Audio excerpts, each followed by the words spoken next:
একসময় পৃথিবীর ইতিহাসে এমন একটি সাম্রাজ্য ছিল যার শক্তি, শাসন ব্যবস্থা এবং সভ্যতা পুরো বিশ্বকে অবাক করে দিয়েছিল।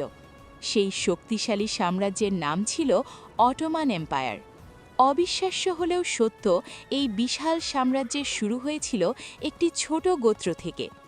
১৩০০ শতকের শেষ দিকে আনাতোলিয়ার একটি ছোট অঞ্চলে এক সাহসী নেতা উসমান গাজী একটি ছোট মুসলিম রাষ্ট্র প্রতিষ্ঠা করেন।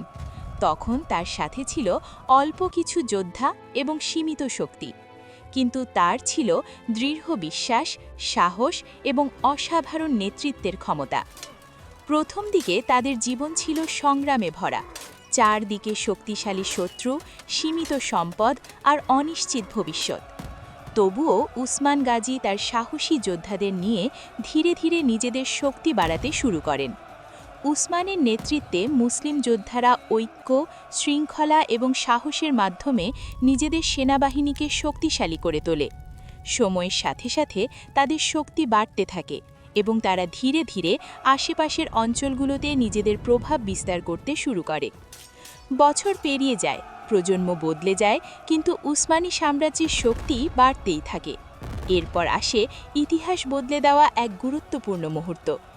১৪৫৩ সালে উসমানী সুলতান মেহমেদ গাজী আক্রমণ করেন শক্তিশালী শহর কনস্ট্যান্টিনোপল।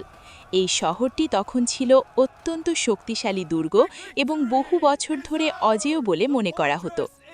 দীর্ঘ ও কঠিন যুদ্ধের পর অবশেষে শহরটি উসমানীদের দখলে আসে। এই ঐতিহাসিক ঘটনাটি ইতিহাসে পরিচিত ফল অফ কনস্ট্যান্টিনোপল নামে। এই বিজয়ের পর উসমানী সাম্রাজ্যের শক্তি দ্রুত বেড়ে যায়। একসময় তারা ইউরোপ, এশিয়া এবং আফ্রিকার বিশাল অঞ্চল শাসন করতে শুরু করে। তাদের শাসনে গড়ে ওঠে উন্নত শহর, শক্তিশালী প্রশাসন, সমৃদ্ধ বাণিজ্য এবং উচ্চমানের শিক্ষা ও সংস্কৃতি। প্রায় ৬০০ বছর ধরে এই সাম্রাজ্য বিশ্বের ইতিহাসে গুরুত্বপূর্ণ ভূমিকা পালন করেছে। উসমানী সাম্রাজ্যের ইতিহাস আমাদের একটি বড় শিক্ষা দেয়। ঐক্য, সাহস এবং শক্ত নেতৃত্ব থাকলে একটি ছোট শক্তিও একদিন বিশ্বের বড় শক্তিতে পরিণত হতে পারে।